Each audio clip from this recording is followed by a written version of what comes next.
Hello, folks. John Shinholser here, live in Richmond, Virginia from the McShin Foundation.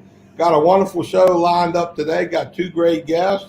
We're going to get to them in a minute, but I got Robert from Long Island, New York, and Sasha from somewhere up in the corner of Connecticut. But before I get to them, I'm proud to announce we have one of our very first sponsors of this show, Lilla's Lawn Care. LLC focuses on helping people create a yard that can be part of their home. Based in Hanover, Virginia, Lilla's Lawn Care LLC will give you that yard that you've always dreamed of. Visit Lilla's Lawn Care on Facebook. See how they can help give you the yard that will make your neighbors green with envy. Contact Lilla's Lawn Care LLC today by calling 804-426-7688. And on a personal note, I know Mr. Lilla personally. He does my yard from time to time.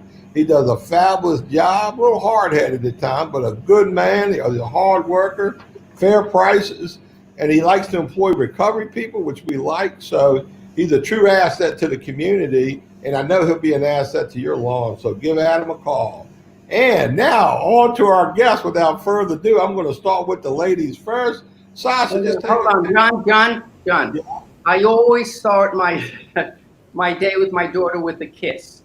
Can we do that first? Can you blow me a kiss? Yeah, your show, baby. Do the kissing. There you go. Okay, that's all I need. Sasha, tell us about yourself, man. Take a couple minutes. Hi, guys. My name is Sasha. I am 25 years old. I was born and raised in New York. Let's see. So this month I celebrated 2 years clean and sober from drugs and alcohol. I went through detox and treatment up in Connecticut, and then I stayed around the area and never left because I found a really incredible recovery community up here that saved my life. So I grew up in New York. I've always wanted to be a writer, and I've always had a lot of interest in psychology, which has made me want to help other people, especially going through my own recovery experience. I've kind of begun to discover that I want to help other people with addiction as well. So I'm in the process of going back to school for like counseling and psychiatry or psychology. Sorry. I'm still figuring out what path I exactly want to take, but I've had a little experience working in recovery, and I've just found that I love it so much. I couldn't explain like just being able to help people every day in my work, and then when I get home outside my work too. It's just a wonderful experience, and never in a million years did I think that I would get to a point in my life where I could help others and be like really just somebody in my community that's like reliable and accountable and, you know, all those things. So I went through high school and briefly in college, but I never actually finished college because I was in, my addiction when I was in school. So a big part of my recovery is going back to school and continuing that whatever path is ahead for me there. And yeah, I'm not really that's a good start. Okay, we're gonna dive into some stuff here in a minute. Robert, why don't you just share a little bit about yourself there real quick? Okay, John, I sat in this spot for a reason. If you can see that artwork behind me, I see it. That was done by Sasha 15, 20 years ago. And it's near and dear to my heart. And she talked about being an artist. And, you know, one of the tragedies of alcohol use disorder and substance use disorder is the ambition that's robbed from us. So many doctors and lawyers and athletes, professional athletes and scientists that could have been, that lost that opportunity. And I always knew in my heart that Sasha had that ambition if she could get sober. And she has that ambition. She's restarted her life. She's reignited her life. And I just want to say I'm so proud of my daughter. So I'm glad you got that out the way. You're a proud father. Now, Thank you. About you, Robert. All right, you got to talk slow. I can't even understand what the hell he's saying. What about you? Do you understand him, Sasha? Perfectly. Yeah. So Robert, you're in recovery. So just a quick 60-second elevator story. What happened to you? I'm in recovery. I've lived the life of the unspeakable, John. Just rehab after rehab, emergency room after emergency room. I hit that bottom that they talk about, and through a series of events, mainly with my daughter and the trauma that it caused me, as Sasha being my only child, unbeknownst to me, God's path, I became a parent advocate addressing the opioid epidemic. That is what's important to me. I was just on the phone with Stephen Rabinowitz, who was with Oasis for 20 years. Overdoses now out in Long Island are at 2016 levels. So they're flying through the fucking roof. And it's very frightening. It's a huge addiction spike, and it's going to be the worst year ever recorded. Absolutely. Absolutely. It's no joke. And I could have gotten that phone call. I know at least 50 parents out here in Long Island that unfortunately got that phone call because of the opioids and the heroin that are laced with that nasty fentanyl that's on the streets right now. And so my feeling, and I think I speak for Sasha, is that we need to go out and be of service. You know, they say service will set you free, John, and be of service and carry a message of the severity of what's going on and not to mess around with it. We're going to get to the service piece because Sasha did touch on service here, so I picked up on that. But let me ask a question to you, Robert. When you were growing up, did you have any idea you'd become an alcoholic? Zero. Did you come from a good family, good background? No, I can't say that. I came from a very loud, confrontational background. I lost my father when I was 16 to emphysema, and we didn't have a relationship because he was too sick to have a relationship with me. I lost my mother to a severe stroke, left her in a vegetative state when I was 36. But I did have what they call those isms. I did have that behavior, and I did have those feelings of not fitting in and lesser than, and that has manifested itself over the years. And I had to really go out and get that professional help to get some of those issues under control. When did you start knowing you had a problem and started getting help? What year was that? 1980, 1990? That was my first introduction to my 12-step recovery program was October 21st, 1992. And I stayed clean and sober for 10 years until those 5 meetings a week became 3, became 1, became I'm cured. And a shot of tequila looked like a great idea. And I lived 3 years of the unspeakable. And now it's been, as we just discussed, 14 years. So Sasha, you kind of grew up in recovery then is what I'm hearing.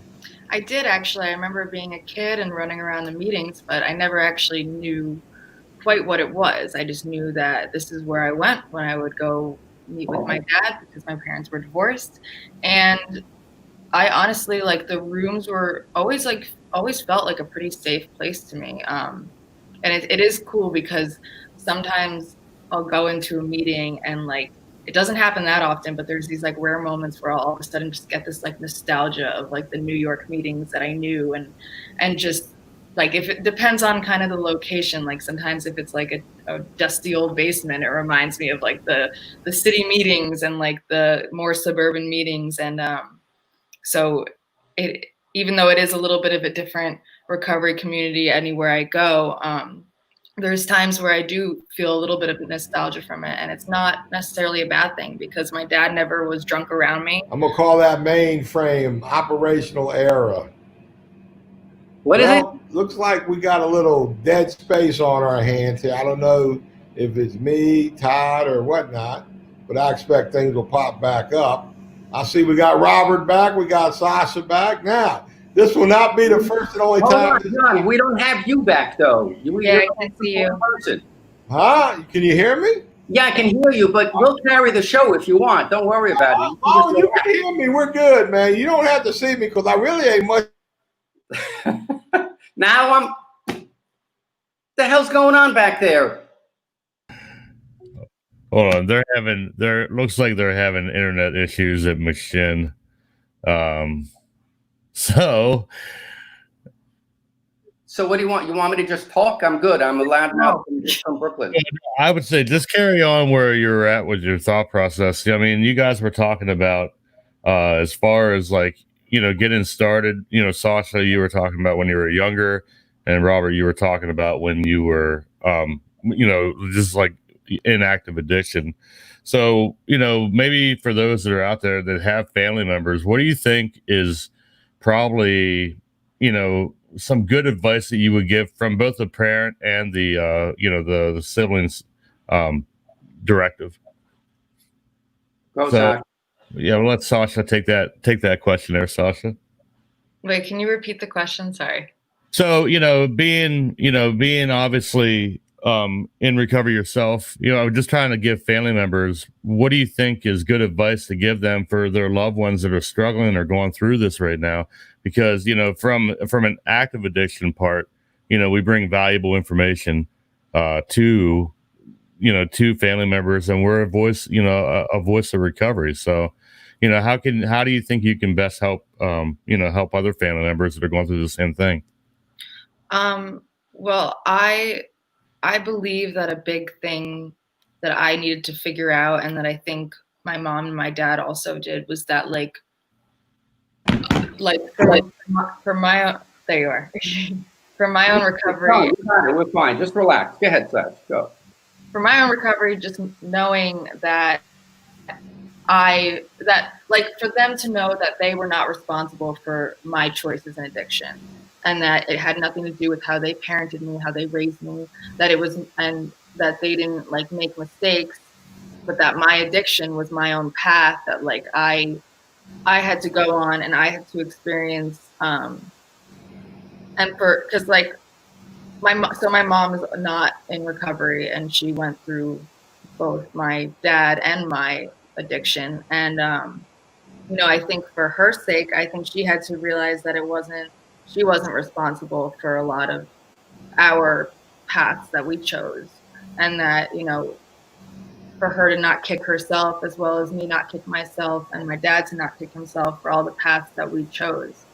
And I do believe that enabling is also something that can be a problem when it comes to a parent-child relationship, because you want to love so much and do so much for them, but there's only so much you can do. And sometimes loving from a distance is, for a short amount, for at least a temporary time, is like the best thing, to allow that person to figure out, their own path, and to, because like I'm reading here, like parents experience so much guilt, and it's true. And to not like, think that you did something wrong because your child went on a path that they went on.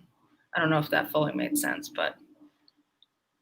No, it definitely did. I mean, and for those that are watching right now, McShin is having internet issues. I'm actually running this from home today. So Sasha and Robert are our guests today, and they're talking about the family dynamic. They're both in addiction. So John will be hopping back in here. I just got a text from Honesty saying that their internet was messed up and they're re-going through everything. So just bear with us. But yeah, exactly. Parents, Frank says, parents feel so much guilt. And so Colin said he's curious about how growing up in recovery has helped and hurt your life. So, I mean, those are great, these are obviously family dynamic questions that are coming in here. So, Robert, do you think you could address that question from Colin about the curiosity of how growing up and, around recovery, or I'm sorry, that would be for Sasha, but you could probably get the parental perspective, like, watching growing her grow in her recovery, and as you're both in recovery, how has that helped you? How's that helped your guys' dynamic? Well, let me just backtrack if I can a little bit. I didn't go through my entire path of, being in a 12-step recovery program and then relapsing and then being back in it again. But I will tell you, and I'm going to let Sasha share her story, but a little before Sasha got sober and she was struggling, we convinced her to come to a diner, my ex-wife and I, to have a conversation with her. And in the past, we came from a place of punishment, from a place of stigma, from a place of lack of support. And I, said to my ex-wife, we're doing something wrong. She's locked in an apartment. She's snorting heroin. We have to change this up. And there's something called the Portugal Model, which you probably have heard of. The country Portugal had heroin epidemic, and they took a bold move of addressing that heroin epidemic and taking it out of their legal system and putting it into their Ministry of Health. And instead of coming from a place of punishment, they created what's called a dissuasion committee. And that dissuasion committee worked with that individual that had substance use disorder, gave them the tools, gave them harm reduction tools, gave them treatment options. And so they reduced their epidemic by 75%. So what's the lesson there? The lesson is that if you come from a place of love, if you have that destigmatized conversation with your child, what is stigma? Stigma is the absence of compassion, okay? And so that's what happened. We had that conversation of support with Sasha. I think it resonated with her. Again, I would let her tell you her story. But 2 days later, she packed her bags and off she went to detox and rehab and sober living. And now she lives in a sober community, which is something I want to touch on later.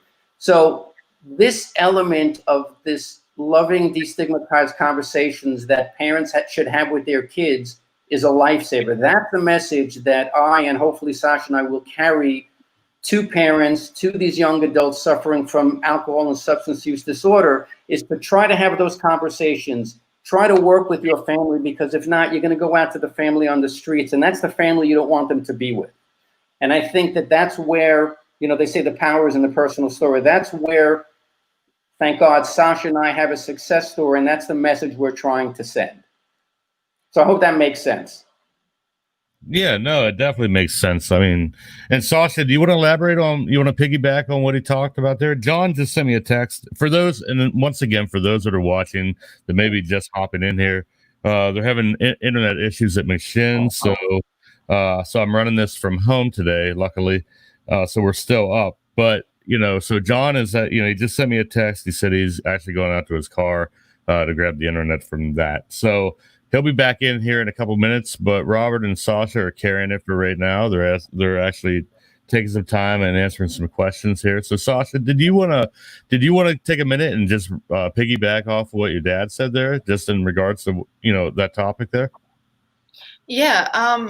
So that experience that I had with my parents at the diner, it was very scary. I was in a really dark place, but you know, he's right in terms of destigmatizing does make a huge difference, because you know, it allowed me to ask for help when really I didn't know how for so long, and didn't want to, or was just afraid to, because I didn't know what I needed for myself. And you know, when they sat me down, it did kind of open the door a little bit for me to kind of be like, okay, you know, I'm open to your suggestions, and I don't want to do this anymore, and I want things to change, so this is how it will.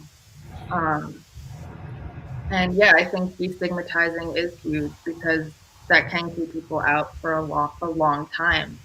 Um, you know, not everybody is as lucky as I am to have the support of my family that I did and that I do, but I think it also helps when like society also is destigmatizing as well, because then people can get help from other places, including and as well as family too.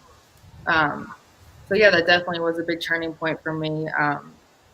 I always knew that my family was supportive, but I didn't really know how to ask for help. So that did make a big difference. I see Frank picked up on the fact I went out to my car internet, man. We've been having terrible struggles here. It looks like you've been having a good show so far. I did see a question earlier from Colin Cash. He said he worries about his 12-year-old son being exposed to recovery. Did you ever have those fears, Robert or Sasha? Now that you're in recovery, do you think young kids should or shouldn't be exposed to recovery? Sasha, you can go first. Um, I think that it can be tricky, because being exposed to recovery does mean also being exposed to the realities of addiction. But at the same time, the life of recovery is such a beautiful life that like I would want anybody to see it and experience it. And I mean, if I, you know, if children could see the way recovery has changed these people's lives so much, then yeah, of course I'd want them to see it. But it is hard because it's a double-edged sword, because that also means. Yeah, what about you, Robert? Did you ever have thoughts about raising Sasha in recovery? And did your ex-wife ever give you, shit about raising her around recovery? Remember something, John. What we grew up with at 12 is what's 20 years old now. It's the equivalent. So we don't need to be living in a bubble with social media. 12-year-olds know exactly what drug addiction is. They have access to the information on the internet. They have friends that are drinking and drugging. So they're not ignorant about this stuff. And I think when a parent, look, kids are a sponge. They absorb all of the stress and all of the trauma that's going on in their house. Okay, and when they see a parent that's in recovery, that allows that child to move on with their life and focus on their life as they should. And so to me, in recovery, it's only good that as a parent, I'm getting the help for myself that I need. I think I'm setting a wonderful example for my child by saying, you know what? Let's separate the illness from the individual. I didn't ask to be an alcoholic or a drug addict, but like many other things in life, you do what you have to do, and it's your choice to get the help.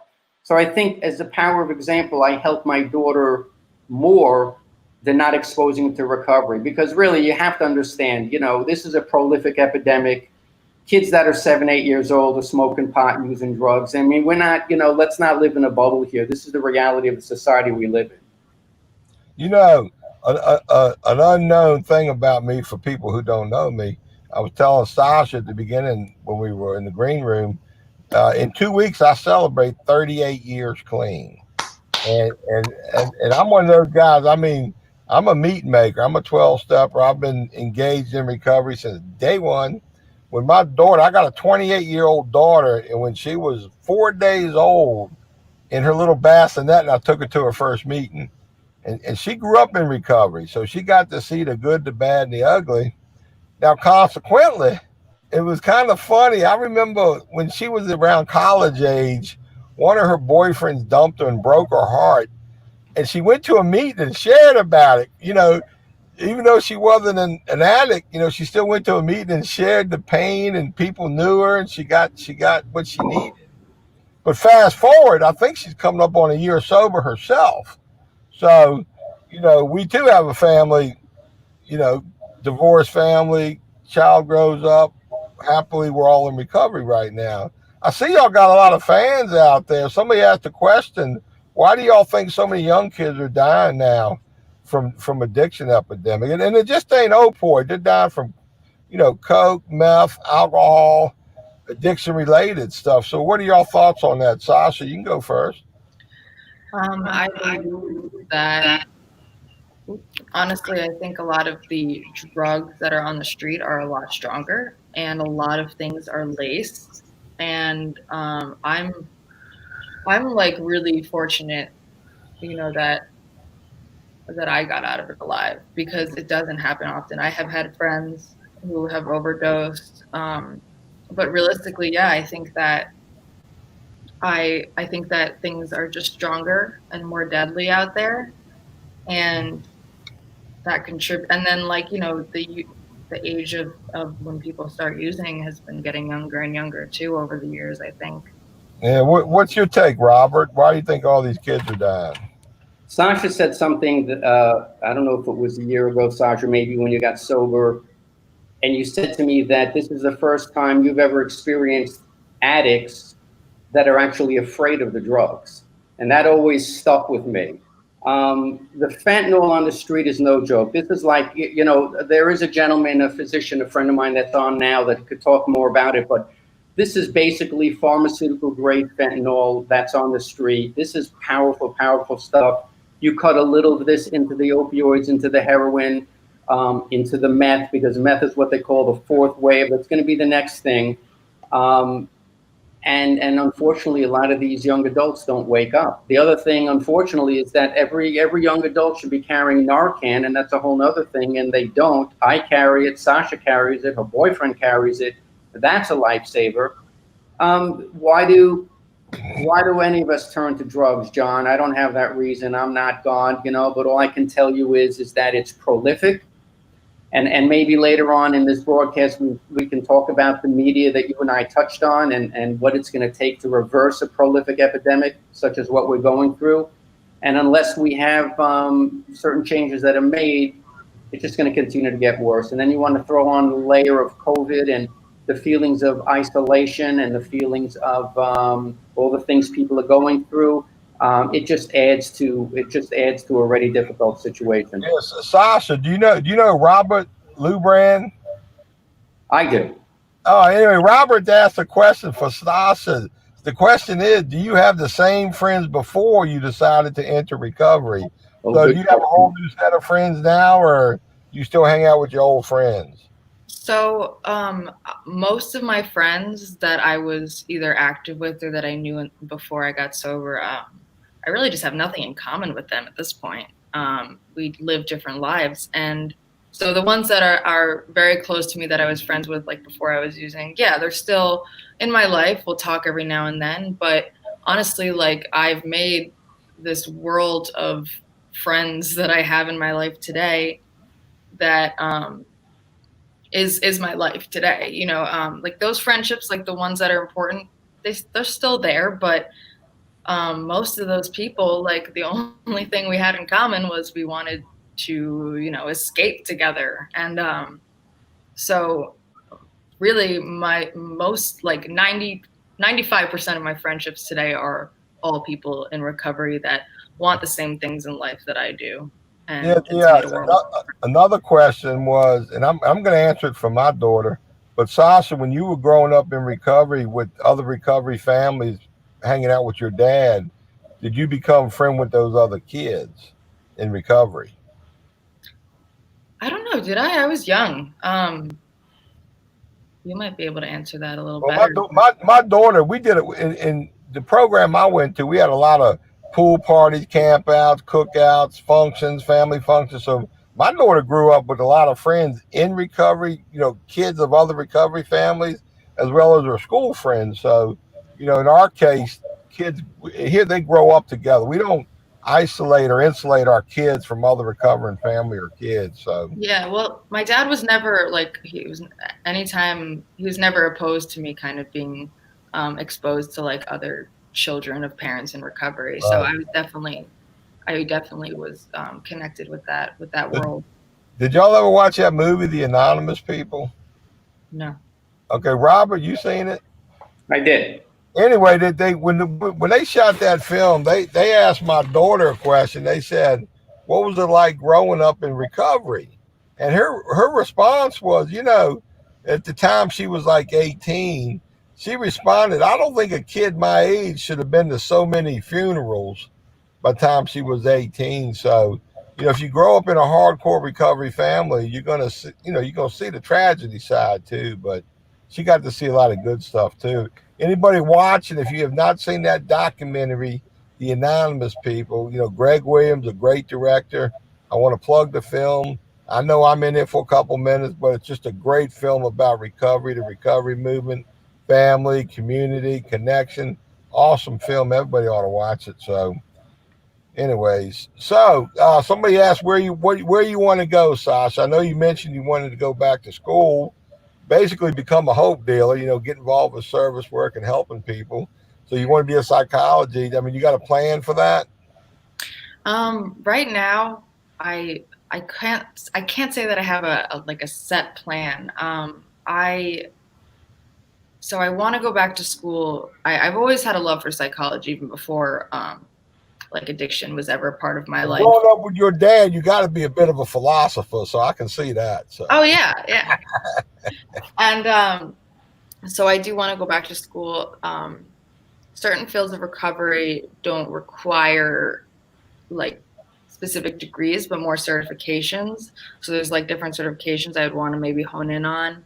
I don't know. My world is kind of like, it's almost overwhelming with how many opportunities I have right now that I'm not even exactly sure which direction I fully want to go in, but I know I want to help people. And so starting from there is well, here's a big hit. And Robert, you got to be proud of this, because a lot of kids her age, they're so selfish, so self-centered. It's all about them. And you got a young daughter who is focused, knows they want a good education, they want to help people, and they actually chasing that. So that's a huge turnaround, I'm guessing, from a few years back.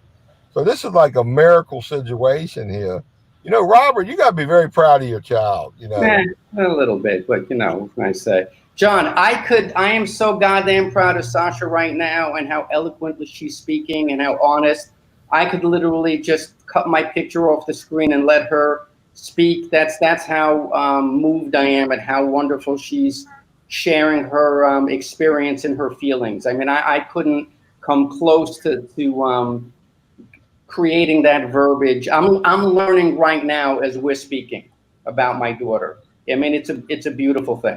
It really is. Well, recovery is very diverse, young and old. So as many young people need to hear about Sasha and her journey, there's a lot of old skeezers out there need to hear about you too, Robert. So you still got a hope shot left in you too for, we all reach different people at different levels. But I mean, I'm just stunned to be in the mix of this family right here and this dynamic taking place.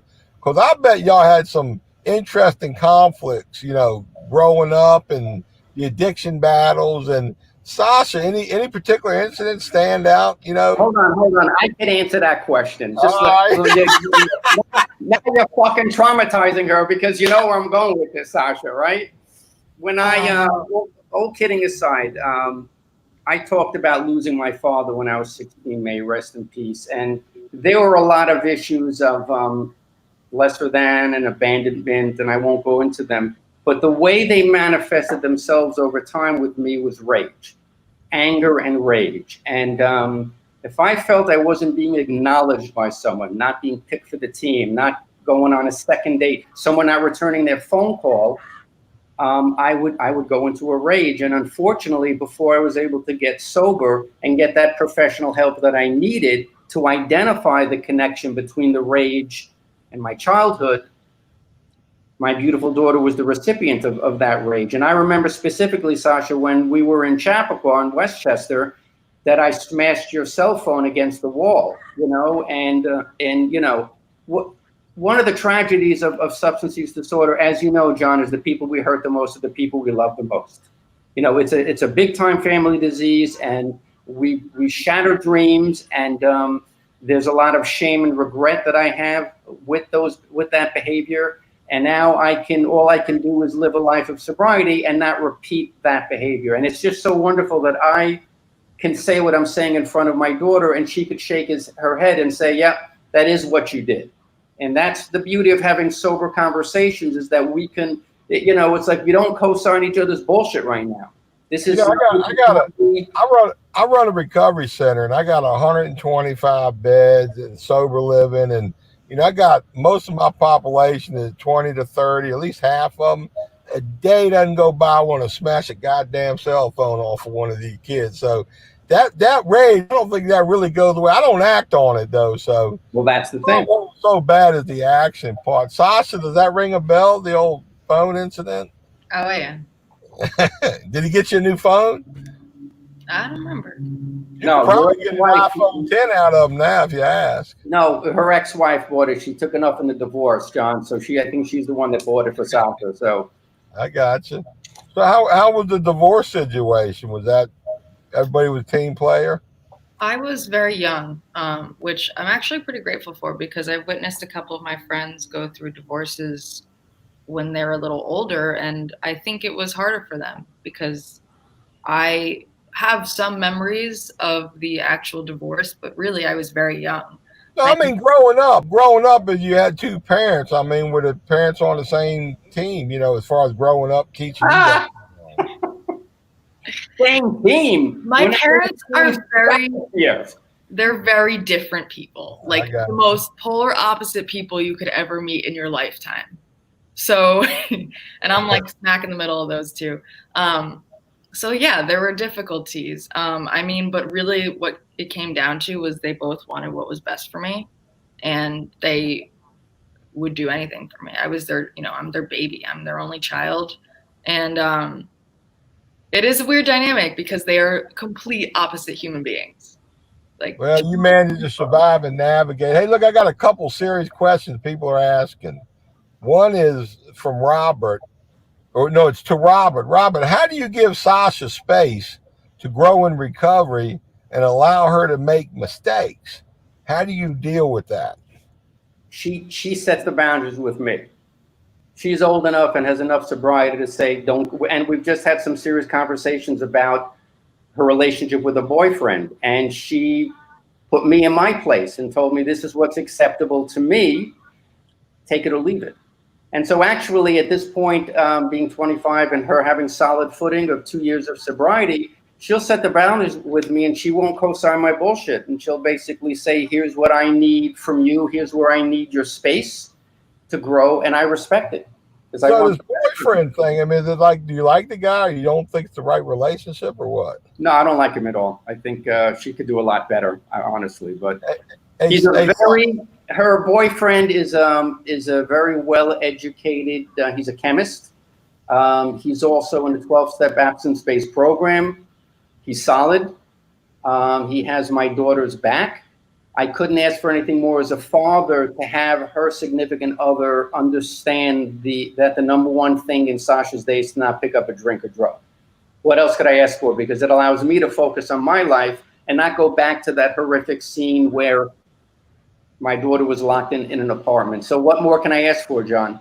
I don't understand the conflict. What was the conflict all about? No, he was joking. He doesn't dislike him. He what? He doesn't. John, pay attention for God's sake. What's the matter with you? As it is, I can't understand your accent. No, the guy. His name is. I'm not going to say his name. His first name starts with an M. He is in the program, the 12-step absence. You already said all that. I mean, you don't have to repeat yourself. Does he repeat himself? Do we have a bad internet connection? What's going on? No, we're good, man. We're good. Let's move on. Somebody else had a question. Kate said that she grew up in a home with addicts. How can I help in my situation, career or volunteer? So people growing up, addiction all around them, what do you suggest to them? What could they get involved with to help them or their situation? Either one of you. There are organizations for children of adult alcoholics and drug addicts. She probably is aware of them, but there are support groups specific because it's a two-way street. And she knows all too well the difficulties of growing up in a home which is loud and unpredictable and sometimes violent. What she can do if she's not doing it already, and I'm not sure where she lives, but I think it might be Pennsylvania, is there are volunteer organizations. And when you volunteer and you do that service, you gain a knowledge and a compassion of understanding that your parents are sick too. That you might actually have to be the adult in the dynamic because they're not well. And when you have that compassion, it's a lot different than when you come from a place of anger. That's a really tough, it's tough enough for a parent to have a child that's struggling with substance use disorder or alcohol use disorder. Imagine if you're a child growing up trying to navigate this complicated, stressful world. On top of that, you got your fucking mother and father that are raging alcoholics. So that was a great question. I would say that there's a lot of support out there and there's a lot of knowledge to be had because unfortunately they have to play the parent. Sasha, somewhere along the way, you must not have liked to hear what your dad was telling you or suggesting, okay? I'm just guessing that he was trying to help you and tell you stuff that you didn't want nothing to do with. Okay, what happened along the way where you finally started to believe in your dad with his trying to help you message or, any turning points? If I didn't believe him, it was because I didn't believe in myself. It was because why are you rolling your eyes? No, I'm rolling my eyes because I'm blown away at how eloquent you're speaking. You have no idea. I'm just blown away. No, I'm being honest with you, John. I'm like in tears. Let her answer the question, Robert. She's doing good, man. She asked me a fucking question. Why am I rolling eyes? Calm down. The rolling of the eyes question. I'm rolling of the eyes. I'm like this, like I can't believe how well you're doing in this interview. It's your first one. Her sobriety is coming out in spades right now. That's all. Okay, John, go ahead, Sasha. Go ahead. Papa, I get it. Sasha, finish the answer. Well, it's true. Everything I'm saying is just it's honesty. I mean, it's true. Like anytime I didn't want to hear what he had to say, you know, I didn't want to hear what anyone had to say. Especially because I knew that I wasn't doing what I should be doing with my life. So I didn't want to hear it. And when I finally was able to was when I was like, I couldn't do anything else. There was nothing left, you know? So I really, like, once I started to believe that I could get help was when those things that were said to me all along, I was able to hear finally. You know, are you an only child? I am. Oh hell, you the oldest and the baby. Oh, you bet. So what do you? I mean, look, everybody knows addiction is an epidemic. We have an opioid spike, and fentanyl makes the opioid spike extra dangerous. But still, more people die from alcohol. When you add up those other pharmaceutical drugs and street drugs, just as many people are dying. And you want to add nicotine and sugar in the mix. I mean, it's off the chain out there. There's a lot of focus on opiates, and fentanyl. And you know, but I think we're losing a generation on the other stuff. Y'all got any thoughts on that? I mean, you must know some people and other stuff dying and not, ruining their lives. I mean, I think a lot of it is all the combination too of just like the harder drugs mixed with the alcohol, mixed with not taking care of yourself and wanting to escape and like just not caring, you know, and like, yeah, I don't know. What about you, Robert? You're a big advocate of parents. I mean, it just ain't opiate out there. What happened, John, is that, back in the day when we got sober, the 12-step absence-based programs, the peer-to-peer fellowships, were the only game in town. And when the prolific epidemic, the opioid epidemic, and Purdue Pharma and all of that stuff, and, the pill mills that popped up all over the country began, there was pressure on the medical community to address the opioid epidemic. And so you had medication-assisted treatment, you have smart recovery, you have neuroplasticity, other pathways of recovery. Oh, Jesus, he's doing with the... he's chewing tobacco, and he's chewing tobacco on the goddamn show. Wait, does that mean I can vape? You can vape all you want. It's an open meeting, man. Anyway, so what I'm saying is that when you talk about the medias, when you talk about there's a great comment from a physician that's a friend of mine that's on, and he said basically that opioids kill you where you stand. That's really a great way to put it. Frank just said that on our comment section. That's what I'm saying. I'm reading the comments. Oh. Frank has to be very educated with a medical background, and he had said that to me once, and that's the case. But to answer your question, alcohol by far blows away all the other, the drug tragedies, and not to mention someone's driving drunk and they wrap their car around a pole, and the cause of death is a car accident. No, the cause of death was alcoholism.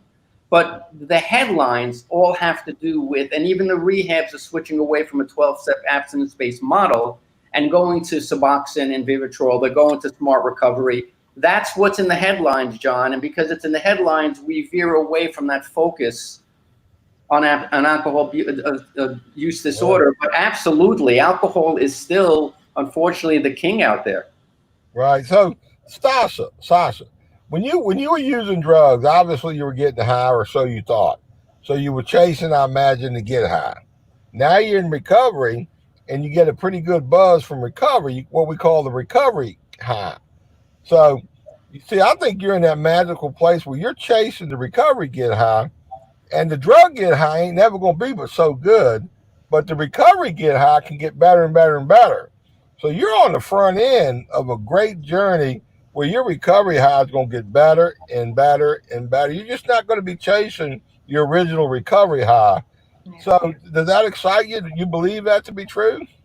I mean, I've just begun to scratch the surface, and when I think about that, like, it blows my mind, because I know that, I see people that have more time, and I know that I have a lot of opportunity in front of me. And yeah, I mean, that's the thing, is that, like, I keep my addiction in the forefront of my mind because I know I never want to go back there. But at the same time, it is like a little recovery high, because there's just so much ahead of me. I'm grateful to be young. I know that doesn't always happen.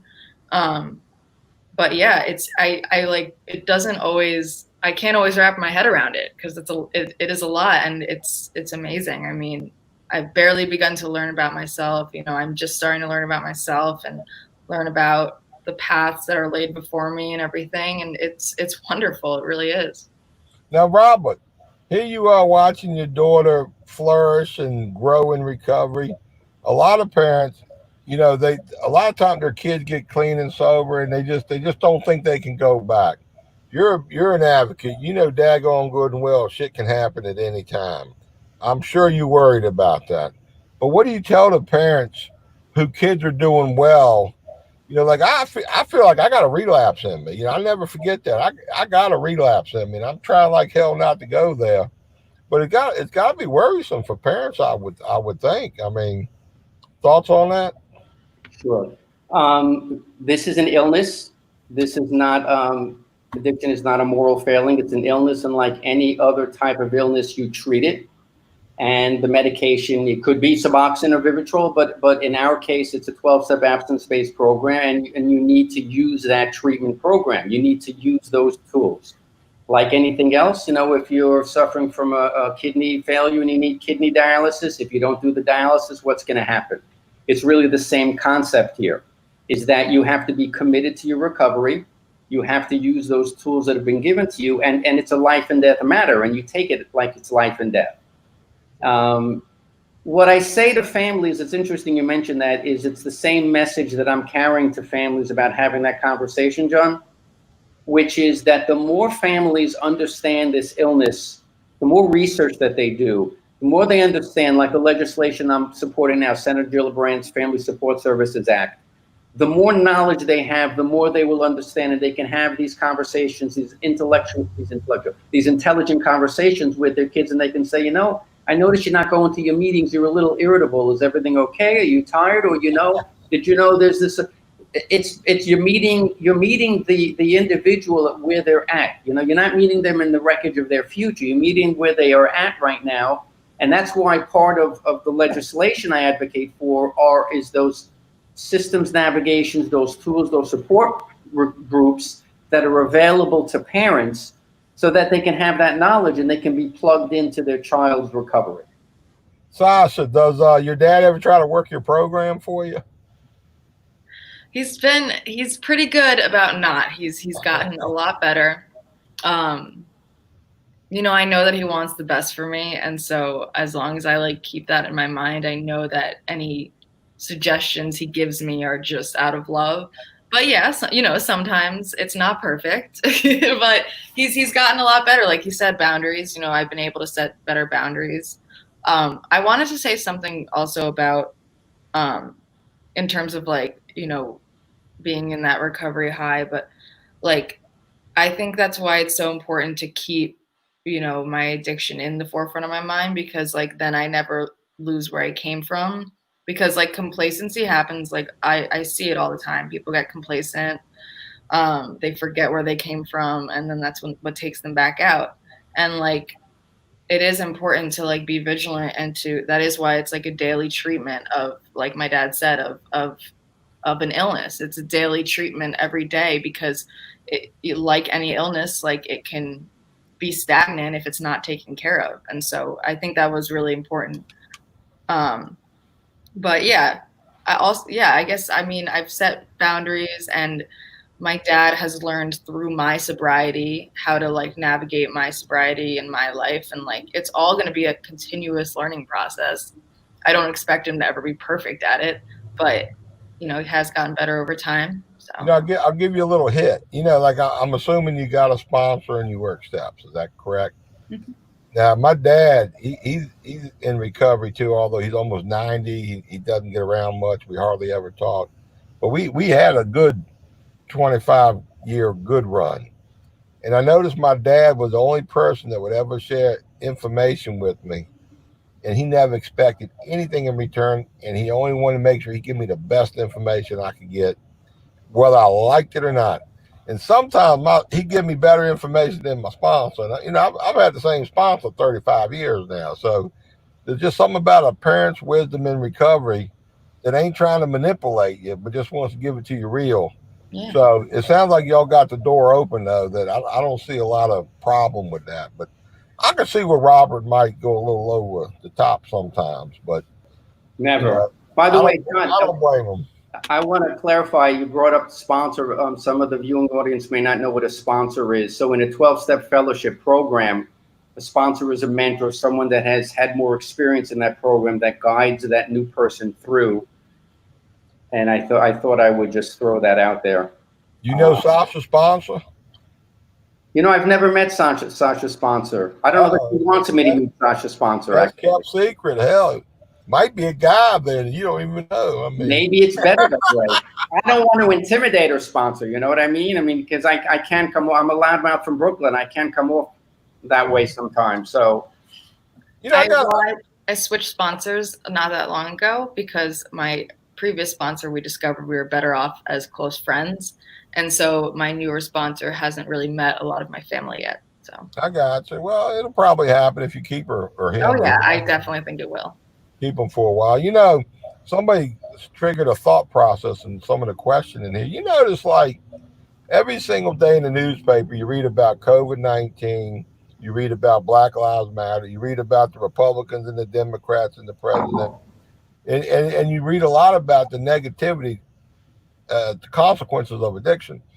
But I think as a nation, we need to have daily media on the good and the positive about recovery from addiction. Y'all got thoughts on the way the media plays out with messaging as far as recovery goes? oh, I got a lot of thoughts on that one, John. I got a lot of thoughts on that one.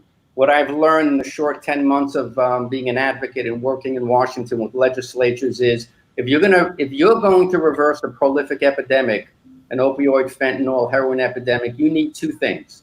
You need nothing short of a social movement, John. There are probably 1,000 organizations around the country, such as the McShin Foundation, doing phenomenal work. It's too goddamn confusing. You think the legislature in Ohio knows who McShin is? You think someone out in, knows who Big Vision is, or who knows, all these different wonderful organizations? You need to have a broad-based coalition. And then the biggest piece is that you need to have the media on a consistent basis portraying substance use disorder in a positive light. Frequency, frequency, frequency.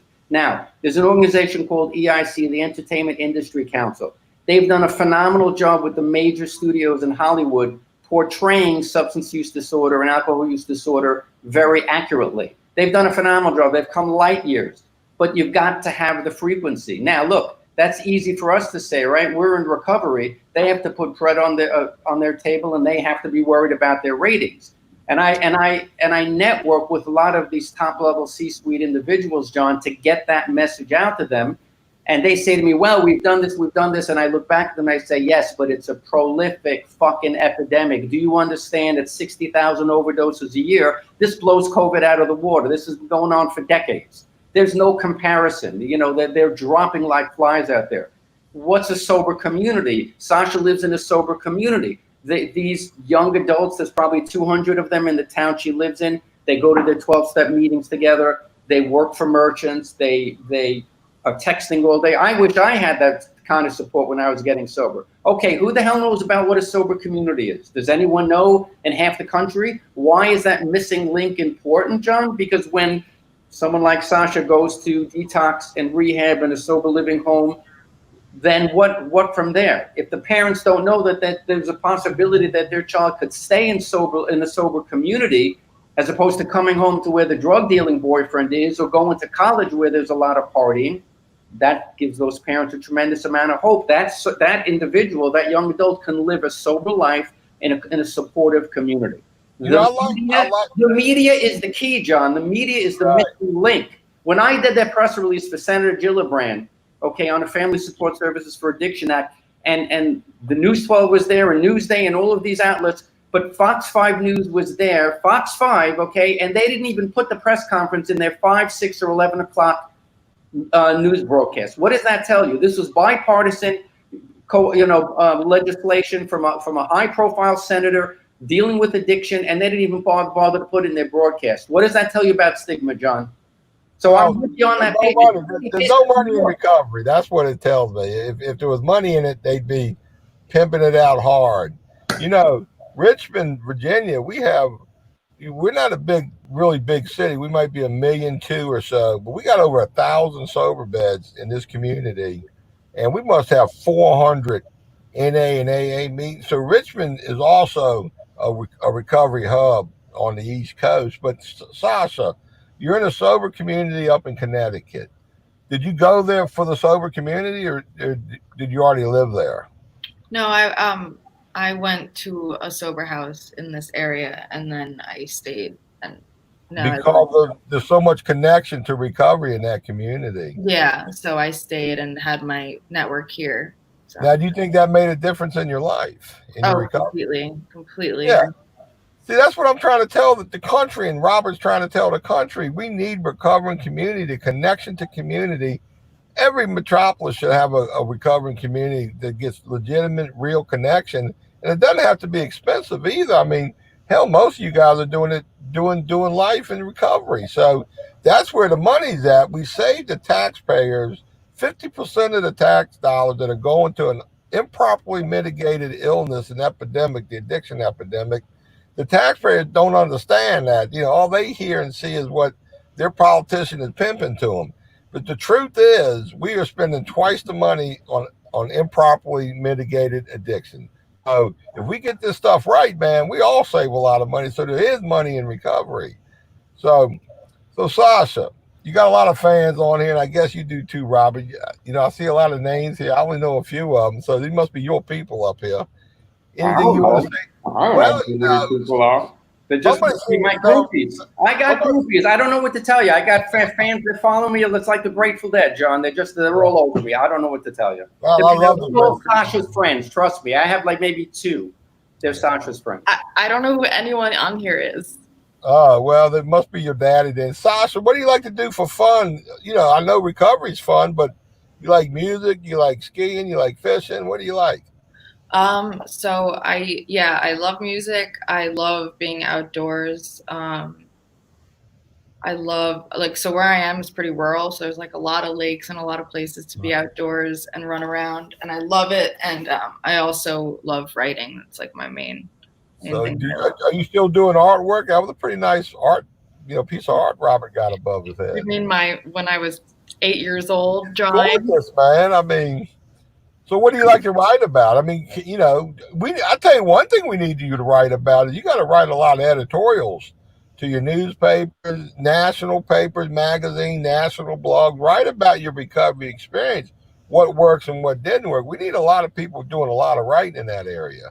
Yeah, I was thinking about doing some. I really haven't done anything. I love to write poetry, but I also would like to write about my experience as well. And anything that could help a community, if it's in a paper or something, that would be cool too.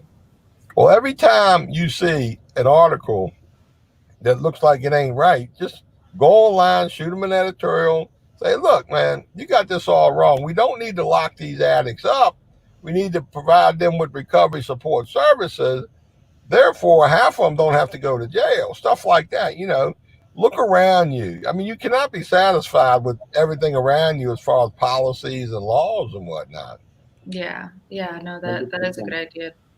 If you those op-eds are very powerful, John. I will tell you, they get a lot of attention, and they're read. It's called op-ed, Sasha. Those are the opinion put in articles written by thought leaders that are put into the opinion sections of newspapers like the New York Times, and they're read. They get exposure. Yeah, so Sasha, you're the youngest mind here on the show. If you could change 1 or 2 drug laws, what laws would you change? Well, it would probably be people getting incarcerated. I'd rather see more of treatment than just straight incarceration. So, are you familiar with Portugal and their drug model? I'm just beginning to learn about it. All right, look, you strike me as a young lady that knows how to navigate YouTube. All you got to do is Google YouTube, Portugal drug model. There's probably a dozen decent 10-minute videos. You watch those videos, and you'll see in Portugal, when they run across addicts, they engage them. Yeah. They offer them help by peers in recovery and medical people. They even have a lawyer at their engagement committee meeting to let them know, don't worry, you're not going to get arrested. We really want to help you. But as a result of that, is a little hit here. Portugal's the size of Michigan. Michigan has like 20 something hundred overdose deaths a year. Portugal has less than 50 deaths a year. Wow. So they reduced the death rate, the opioid death rate, by 95%. Their criminal justice budget went down 50%, and they reinvested those dollars in recovery. So there's a lot to learn there. I think that's a big deal moving forward. Yeah, that's huge. That's amazing. You're a soldier. You're a warrior in the making. You know, you're in COVID-19, restriction. Spend that time getting educated, and you'll emerge being a leader in the nation on these topics. Robert, if you could change a couple drug laws, what would you do? Well, I was just, when you were off camera, I don't know what the hell you were. I know you mentioned the model there. I heard that. Yeah, I did mention the model, and so that ties into. Are you vaping too, John? No, it's straight up dip, man. That's my spitter. I wouldn't vape if I had to. Okay. I'm just checking. I love you. I'm concerned. With the Portugal model, okay, so what's at the essence of the Portugal model? I love that you brought that up. It's humanism. It's separating the illness from the individual, right? It's understanding that that person is not a bad person, they're a sick person, and they really are suffering.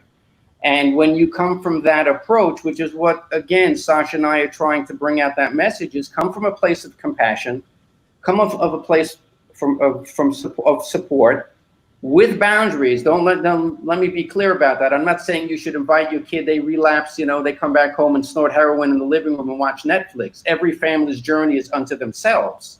What I am saying is when you have that initial conversation, emulate the Portugal model, come from a place of humanism, from support, from understanding that your child or your parent, as the other individual said, are suffering.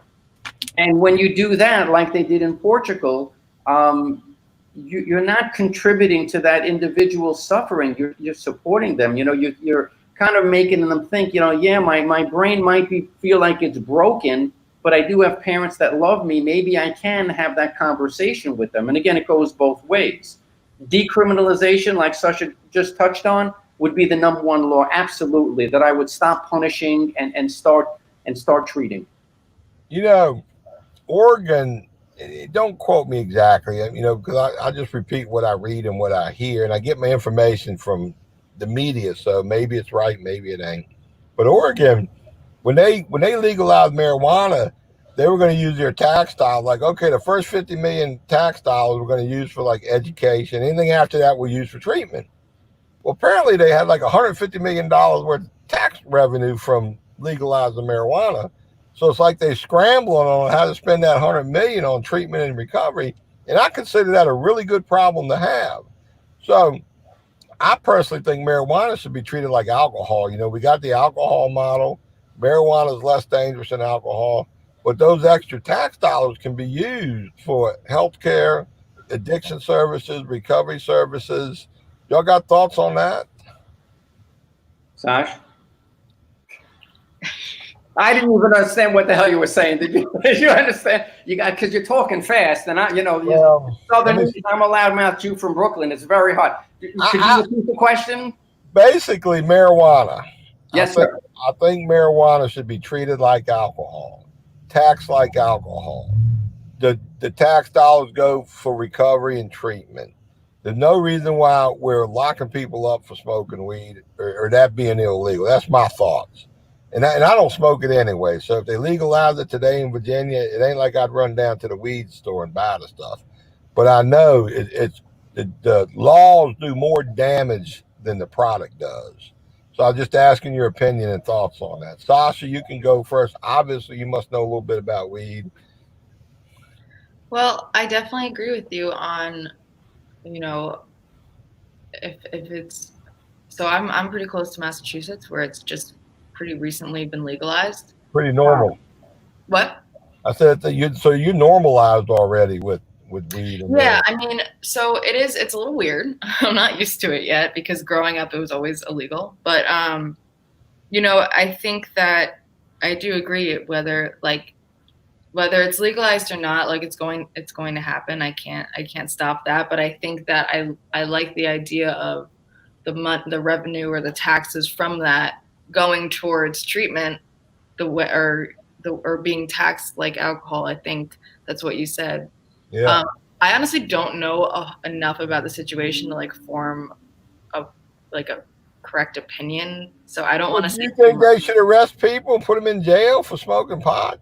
No, I think they should Okay, do the well, same thing. that's all. That's good by me. You know, Robert, you got any thoughts? You've been around a while. Well, actually, if you could do me a favor, Steve Rabinowitz was with Oasis, which is the governing organization in New York State, for 20 years. And he just made a very good point. If you can see it in the comments, yeah, it's right up there, talking about legalizing marijuana. So I don't know if you want to read that, but it's very, very Colorado, they used a portion of the legal marijuana tax dollars to expand MAT for folks with opioid use disorders.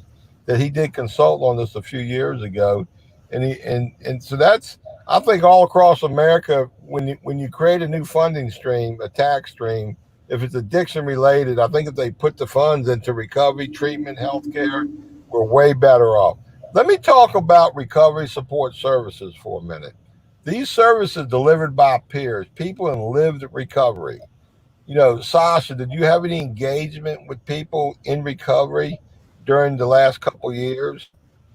What do you mean? Like peer professionals, people who were in the treatment industry that were also in recovery. Obviously, you live in a sober living, so they must have had some peers running that. I Yeah, mean, the treatment center that I went to, everybody that works there is in recovery, and when I and then in sober living as well, like my house manager was also in recovery. I've pretty much been surrounded by people in recovery since I got sober. do you think that was helpful? Oh yeah, that was definitely huge for me because I saw that on a professional level where like they were a figure of authority that I could look up to, but also somebody that I could identify with, and it helped a lot. See, because I happen to know we actually do evidence based practices here at McShin. We actually collect data, and our data, and we're all peer. We're 100% peer run organization. In our data, we got 50% of our people 2 years later are still in recovery. Mhm. Now they might have relapsed and changed their sobriety date, but they still chasing their recovery. And I just think that's a big hit. You know, I think we are undervalued, underfunded, and undertaken seriously. And I think it's because there's just no money in recovery to the provider, so to speak. So I just think it's a big deal. Like Robert, you're a big family advocate. I think it's important to have a family member with experience to be the advocate. You're very effective at it, you know. That lived experience, there's no substitute for lived experience. And I think we get a lot of mileage out of the results, you know. So I'm a big fan of the peer support service provider. I'm We not. they say the power is in the personal story, John, and that's why Sasha and I are here is to talk about the good and the bad and how the story can turn out good. You know, we try to empower parents with a sense of hope, and to also educate them about the legislation that's out there, to let them know that, for example, one of the co-sponsors of the Gillibrand bill is David Trone, and David lost his nephew to an overdose, and his daughter is in recovery. When you find those individuals that have that connection, whether they've lost loved ones or they're close, those are the people that will respond to these issues that we're talking about. The other people that don't get it, that have never been touched by substance use disorder, it's like you're talking pornography to them. They just don't get it, and they don't want to talk about it. And those are the people that you need to reach. But you know, so when you educate families out there and you let them know, hey, there's all this legislation going on. It is being addressed in Washington. Hey, there's the McShin Foundation. There's Look Up to Adam, which is a healing organization for parents that have lost their loved ones. There's Big Vision. There's this. I could go on and on and on. There's the big, the Beautiful Boy Fund. If you go on and on with that and they let them know, what does that do? That sparks conversations. It gives the families hope, and they're meeting each other where they are right now. Do you see what I'm saying? Does that make sense? Makes perfect sense. I'm sitting there thinking, you two apparently got some time on your hand. I think y'all ought to make a road trip and come on down to McShin Foundation. Let us show you around for a day or two. Sasha, you're going to interact with the ladies we got down here in the ladies program. And I think you'll be even inspired more to pursue a career in being a hope dealer for the new folks that are going to come, because you're going to be a great hope dealer one day. And Robert, I think you'll get a little boost in family connection value too, because we're all about family down here too, you know. So the family gets just as sick as the addict. I don't know who got sick first, the family member or the addict, but the recovery process is critical for everybody. So we're winding down here. We've been here a little over an hour. I know we had some technical difficulties, but normally we go about an hour and a little bit over. But is there any thoughts about this podcast? Sasha, do you think it was healing, therapeutic? Did you like it? What are your thoughts? I really liked it. I think it's so helpful to talk about these things. I think that's where it all begins, is talking about it. Then you can go from there, and that's where the change happens. So I really liked this. I think it was cool, and I loved reading the comments too as we went along. So that was awesome. Thank you. Yeah, we got a comment from Debbie Rosenbaum. She's one of our board members. She said, Sasha, my son followed the same path you were on, living in a recovery community. He just celebrated 8 years in recovery and is living a life beyond his expectations. So there's a little hit from Debbie. And Debbie's been isolated through this COVID thing. She, you know, a lot of people, they just hunker down in place. They don't come out, and I don't blame them. So we miss Debbie, but she's a great family member. Robert, you got any thoughts about how this little podcast went?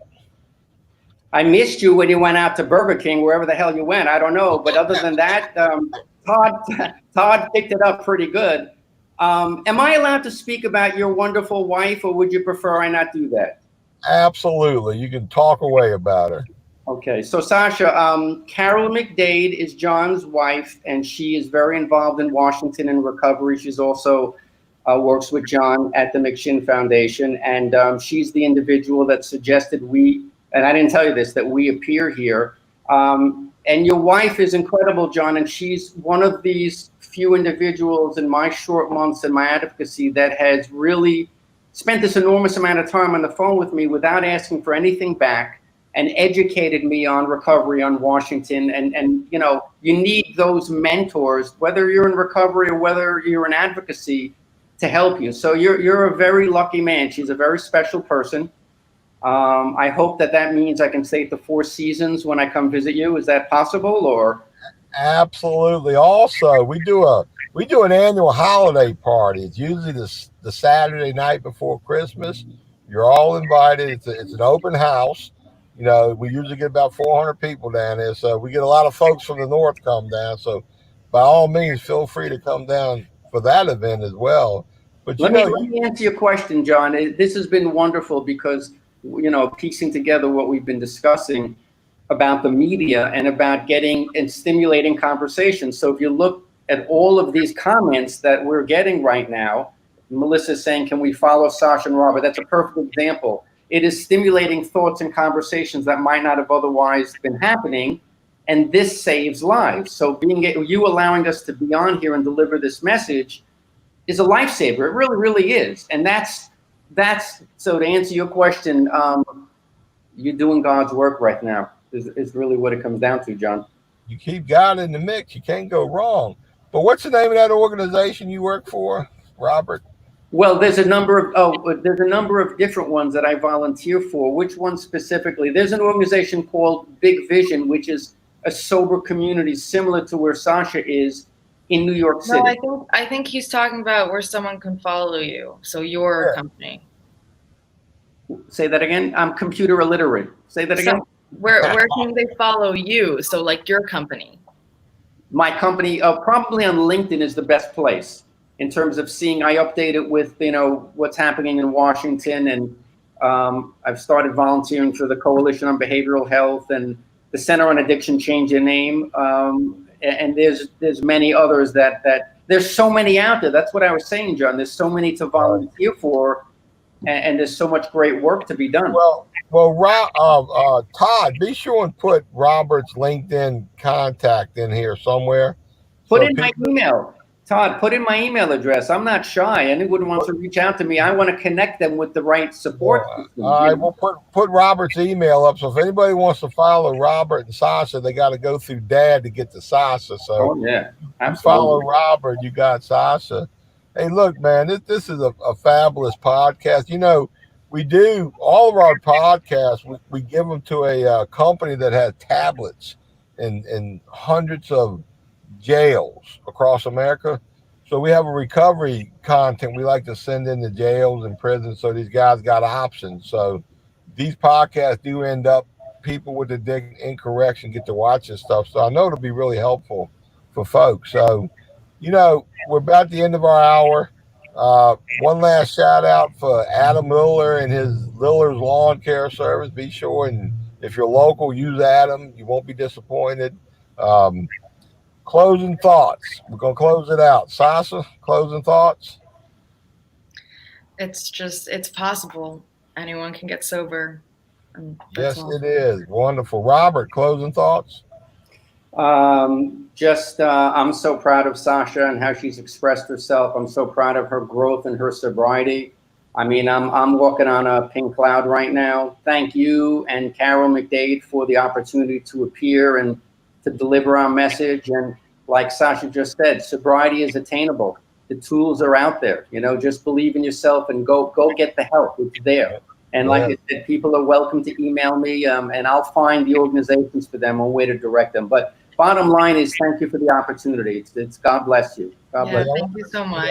I want to thank everybody for tuning in today and hanging with us. You know, a lot of internet problems all across the world. Everybody using the internet at the same time.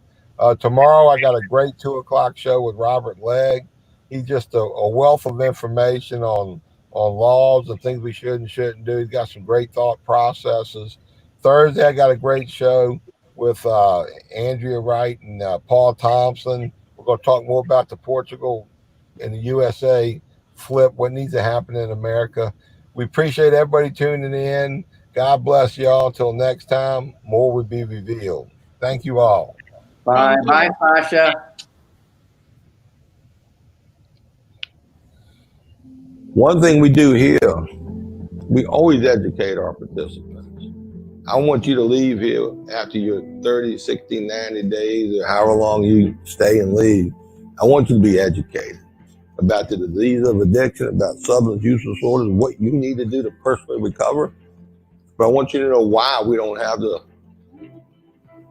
support we should have. I want you to know where all the funding goes, what the thinking is of our culture, why we're the way we are. And just for the record, everybody put their right hand up. I hereby deputize each and every one of you as an ambassador to be a face and voice of recovery from here on out. You've just been deputized. You just became ambassadors of a recovery movement, an authentic recovery movement. What authentic means is by people in recovery themselves. This is our call to action.